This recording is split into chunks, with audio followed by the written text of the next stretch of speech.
Na ay mga panahon nga ang motor mas una pang maligo kaysa tag-iya ni ini. Sama ni ini na sa video. Hello friends and friends, it's me again Hernan and welcome for today's video.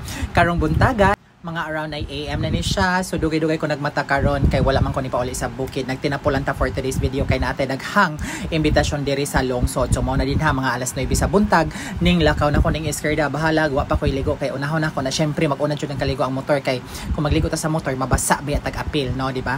So mabisbisan ta diha dapita. So wa pa ko naliguan ang panahon na.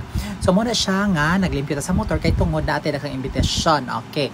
So natay imbitasyon diri sa barangay Makaas, mga kuan gito sila kabalay mga kaya ang uban kay kauban sa trabaho, ang uban kay mga kaila na mo nga kanang nakaila sa mo nga nami sa bukid. So ingon ana no, so busy atong life karon charot pero I'm not sure ka mamista ba ko kay ang ikaduhang imbitar kay ato ang barkada nagkinahanglan sa atong presensya karong adlaw kay nga naman ug mapuhon kay bunyag sa iyang kinamanghuran or pamanghuranan pa ba di ko sure basta kay kuan bunyag sa iyang anak unya ningon man siya nga mangugos daw ko so mao to kay matalik na kaibigan so di ta kabalibad so ato na siyang adtuon unya niya na siya nga kanang not necessary nga mag seminar daw ko kay naaman daw lain nga maka-attend sa seminar pero akong nahuna-huna bitaw nga sa akong pangidaron karon daghan kong kinugos wa pa jud koy ako pero daghan kong kinugos mga 8 na nakabuok or 7 ba nakabuok akong kinugos unya sa kanang 7 or 8 wa jud ko nakasaway og attend og seminar so mao nang nakaingon ko unsa kay dagway anang mag-seminar unsa ka na mag-seminar about anang bunyag-bunyag no or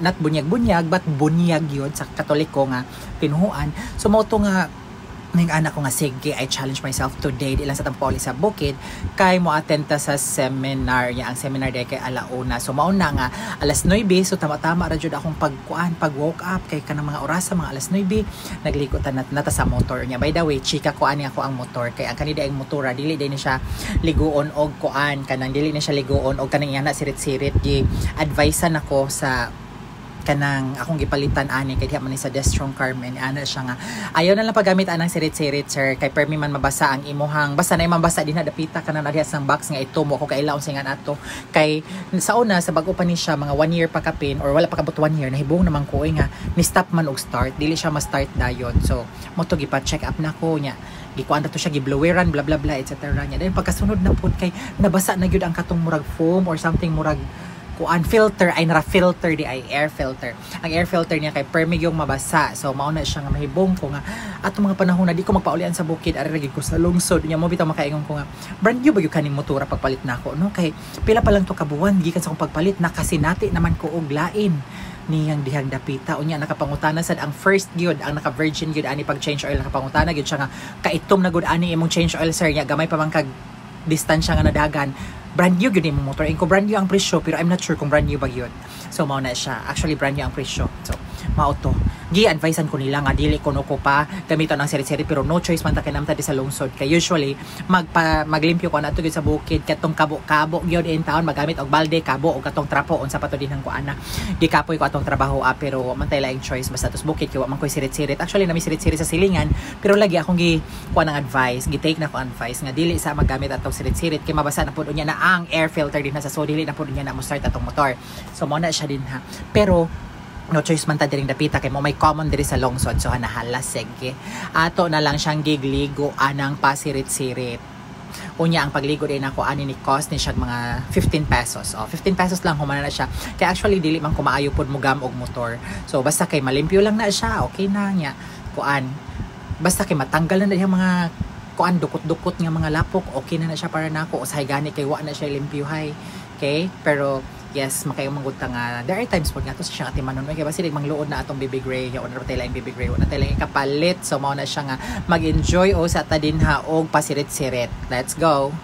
Sa sige na ko pasirit-sirit na ana kung kabaho man aning tae or something like iting nga nabasa-basa baho kayo mo di ay kay ang ako day siguro nasundan murag nagkarga siguro siya mga manok nga perti kadaghan og ite mao na dihang ato na lang gipasirit-siritan ang kanang semento kay naa diha ang daghan kang iting nga nangalata nasus nga himong landang so excuse me sa mga nagkaon nga nagtanaw ani actually baho kayo siya dihang dapita mao na nga ato ana lang giusikan ang atong 5 para ato ang pasiritan dinha ang mga tae or iti bana nga naa dinha dapita nga nangahimong landang perti na hinuong baho sus magsiguro ko adya pang atong luwa, kadaghan yun atong naluwa dihang dapita kay yes tinuod baho. Unta sad no ang katong nagkuan diha dapita, nagwashing sa iyahang sakyanan ba karon iya unta nang kuanan diha, iya unta nang pasiritan ang katong mga iti kay para dili makakos og something sa mga nagsunod. So yung ana ra akong yaw-yaw din hang dapita kay no ko baho siya niya, sayang atong 5 so naghatan lang ko laing 5 kay para mawagtang to dito mga iti-iti para dili na kaayo baho.